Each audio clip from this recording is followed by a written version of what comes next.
Next, we'll introduce the flagship method of the Spider robot. First, when you open the box, you'll find 14 short 3-pin cables, 4 long 3rd phase lines and 4 4th phase lines, 2 3 to 4 connections. Take out 6 short ones and now start connecting the cables. Find a short 3-pin cable.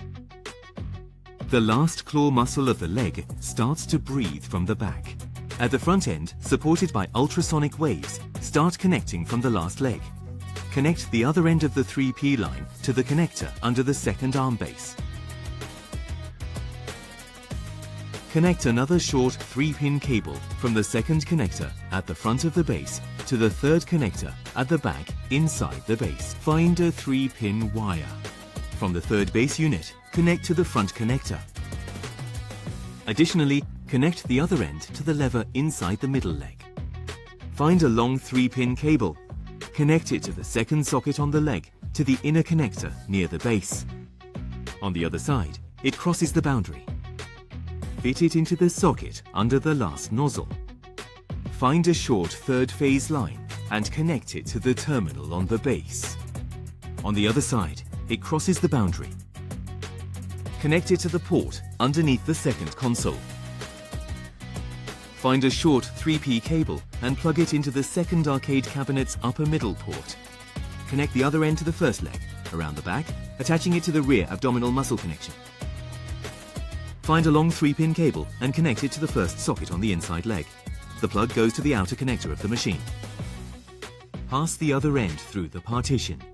Connect to the socket underneath the base of the first leg end.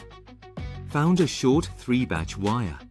Attach the first leg attachment, then pass the other end through the rubber piece. Connect to the connector on top of the first arm in the middle of the base. Now, the right leg of the Spider is connected. Use the same method for the left leg. All Spider head connections are complete. Flip the Spider robot over.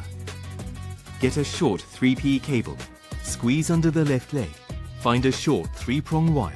Squeeze to the right front of the first leg and find a 3-turn 4. Connect the other end of the wire. On the other end is the same principle.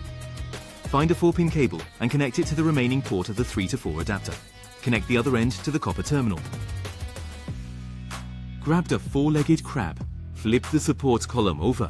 Thread the ripped wire to the connector behind the camera and pass the other end of the ripped wire through the gap to the back. This one is an ultrasonic wave wire.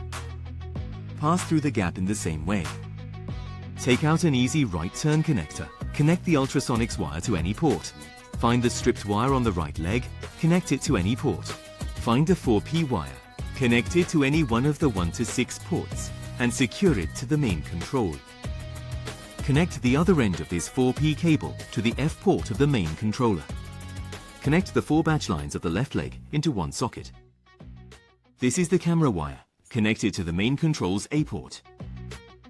Lastly, fix the 3 joints of both legs onto the main controller. Now, the wiring of the Spider robot is fully complete.